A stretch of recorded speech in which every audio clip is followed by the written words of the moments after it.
In 1802, Charles IV of Spain left, and Napoleon Bonaparte of France, right, met to sign a document returning the Louisiana Territory to France, revoking America's port access. About a year later, in 1803, President Thomas Jefferson sent James Monroe to negotiate a deal with Louis XIV of France to purchase New Orleans and perhaps Florida in order to regain America's southern port access. Instead, Louis XIV offered the entire territory for an astonishingly low price of $15 million. Napoleon Bonaparte, the French ruler, had such an easy time selling the Louisiana Territory to Thomas Jefferson at such a low price out of the fear of another slave uprising taking place. But Thomas Jefferson knew just the people to explore the Louisiana Territory.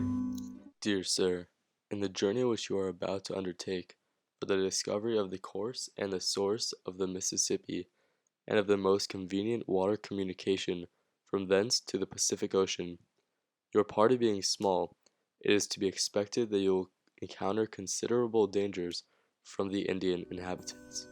On June 20th of 1803, President Thomas Jefferson entrusts Lewis through a letter with the responsibility of exploring the new Louisiana Purchase. Soon after, Meriwether Lewis receives the letter from Thomas Jefferson and calls upon William Clark to accompany him on what will be a long and enduring expedition. Clark was tasked with training soldiers, as he knew it would be a long and excruciating journey.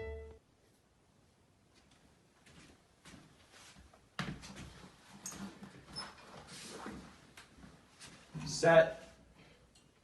Down. Up. Down. Up. Down, up, down, up, Down. Up. Down.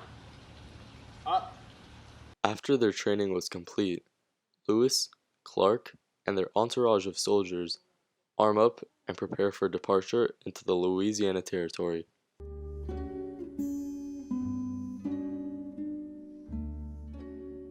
Lewis and Clark had the same protocol when meeting all other Indian tribes.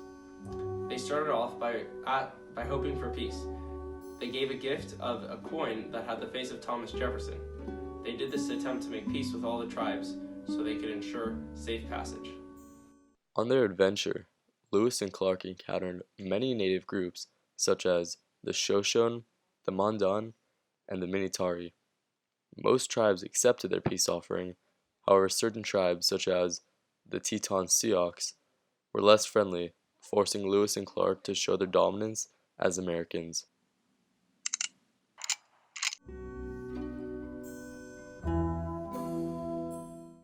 On April 7, 1805, Lewis and Clark sent some of their crew and their keelboat, loaded with zoological and botanical samplings, maps, reports, and letters, back to St. Louis, while they and the rest of the corps headed for the Pacific.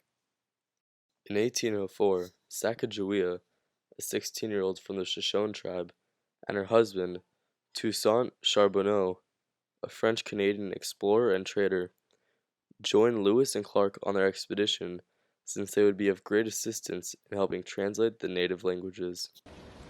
Please let me go, eh? You have no use for us. I can translate for you, eh? Fine, you come along. Thank you, eh? Why don't you get over here, eh? Secretary, get over here, eh?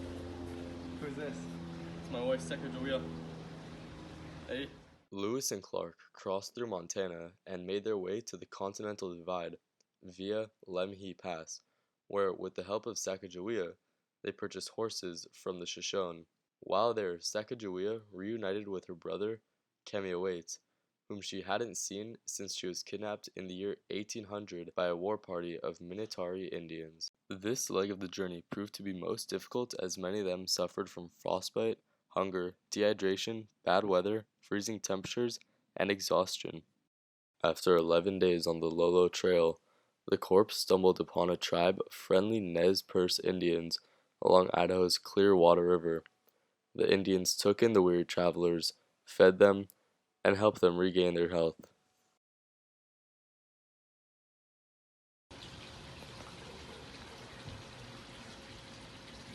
Thank you for letting us stay.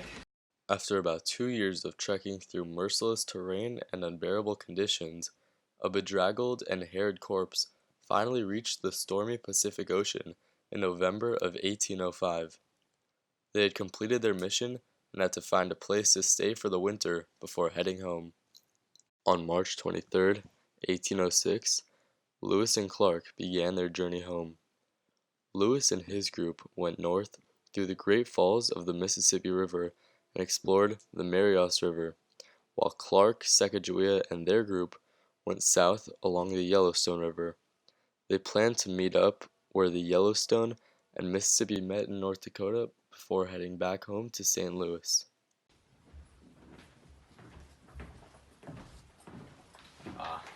Lewis and Clark, my heroes of the expedition. Yes, Mr. President, we traveled 8,000 miles of rugged terrain, found 120 different animal species, 200 different plant samples. Unfortunately, there was no northwest patches that we found, and we figured out the maps. We made many maps of all of Louisiana Territory. Still very impressive. Any casualties? Only one. Thank you. Of course, Mr. President.